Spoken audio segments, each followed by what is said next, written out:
ஆண்டவராகிய இயேசு கிறிஸ்துவினை நாம் மகிமைப்படுவதாக இந்த காலை வேளையிலே உங்களை யாவரையும் பார்ப்பதில் மிகுந்த சந்தோஷம். ஏசப்பா ஒரு வார்த்தையை சொல்லி இந்த நாளில் உங்களை ஆயத்தப்படுத்த விரும்புகிறார். ஏன் ஆயத்தப்படணும்? அவருடைய வருகை மிக சமீபமாக இருக்கிறது. நடந்து கொண்டிருக்கிற காரியங்கள் எல்லாம் ஒரு கருத்தை நமக்கு ஞாபகப்படுத்துது.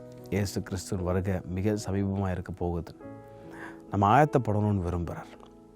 இந்த காலத்தில் ஒரு வார்த்தையை ஏசப்பா உங்களுக்கு சொல்ல விரும்புகிறார். இப்படி இருக்க பிள்ளைகளை அவர் வெளிப்படும்போது நாம் அவர் வருகையில் அவருக்கு முன்பாக வெட்கப்பட்டு போகாமல் தைரியம் உள்ளவர்களாக இருக்கும்படி அவரில் நிலைத்திருப்போம் அப்படின்னு யோவான் இங்கே சபைகளுக்கு எழுதுகிறார். அவர் வெளிப்படும் பொழுது ஒரு நாள் வெளிப்பட போகிறார். அவர் வருகையில் அவருக்கு முன்பாக தைரியமாக போய் நிற்கணும் அப்படின்னா நம்ம என்ன பண்ணணுமா? அவரில் நிலைத்திருக்கணுமா? அவரில் நிலைத்திருக்கணுமா? நினைக்கிறேன் யோவான் 17ஆம் அதிகாரம் நினைக்கிறேன். எப்படிலாம் நிலைத்திருக்கணும், அவரை சார்ந்து இருக்கணுன்றதை அங்கே ஒரு பெரிய பட்டியலே யோவான் எழுதுகிறார்.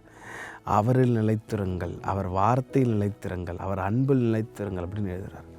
அப்போ இயேசு கிறிஸ்துவின் வருகை மிக சமீபம், மிக சமீபம், மிக சமீபம். நம்ம அவருடைய வேர்டில் நிலைத்திருக்காமல் இருந்தோன்னு சொன்னால், சர்ச்சுக்கு போகிறனாலையோ கிறிஸ்தவ பேர் வைத்திருக்கிறனாலையோ நான் பரலோகம் போயிடுவேன், 5 நிமிஷம் ஜபிக்கிறனால, அரை மணி நேரம் ஜபிக்கிறனால நான் பரலோகம் போயிடுவேன்னு நினச்சிங்கன்னா நீங்கள் உங்களை ஏமாற்றிட்டுருக்கிறீங்க.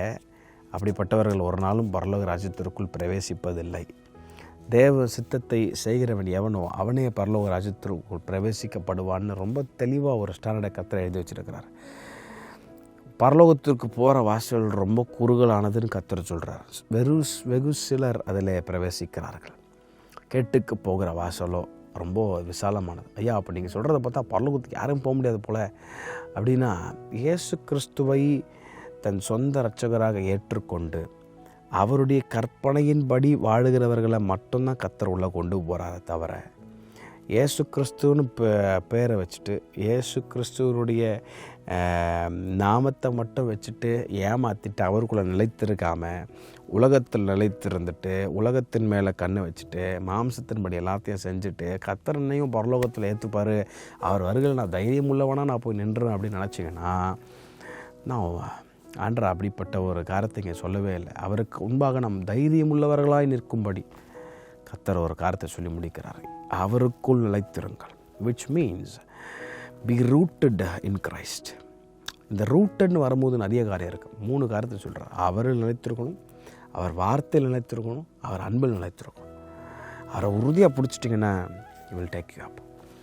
ஆமாம், பரலோகம் மேபி நிறைய பேர் இன்றைக்கி புது காஸ்பில்லாம் வந்துருச்சு. ஒன்றும் நீங்கள் மன தேவையில்லை, மேலே போய் அழகாக போயிடலாம்.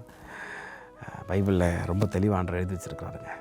In fact God is very much pleased and he wanted everyone to be with him in heaven. நாம் பரலோகம் போகணும்னு ஆசைப்படுறதை விட அவர் என் பிள்ளைங்க என் கூட இருக்கணும்னு அதிகமாக ஆசைப்படுறார். நமக்காக ஒரு ஸ்தலத்தை ஆயத்தப்படுத்திட்டு இருக்கிறார். So never miss that.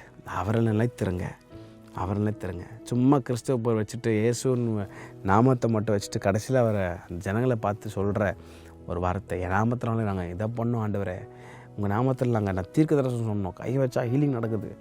ஆண்டவர் கடைசியில் அவங்கள பார்த்து சொல்கிறார், நீங்களாம் எனக்கு யாருன்னே தெரியாது. ஏன் அப்படி சொன்னார்னா, இவங்க இயேசுன்னு பேரை மட்டும் வச்சுட்டு இவங்க ஊழியம் செஞ்சாங்களே தவிர அவருக்குள் நிலைத்தில்லை, அவர் சித்தத்தை அறிஞ்சிக்கல, அவருடைய வேர்டு அவங்களுக்குள் இல்லவே இல்லை.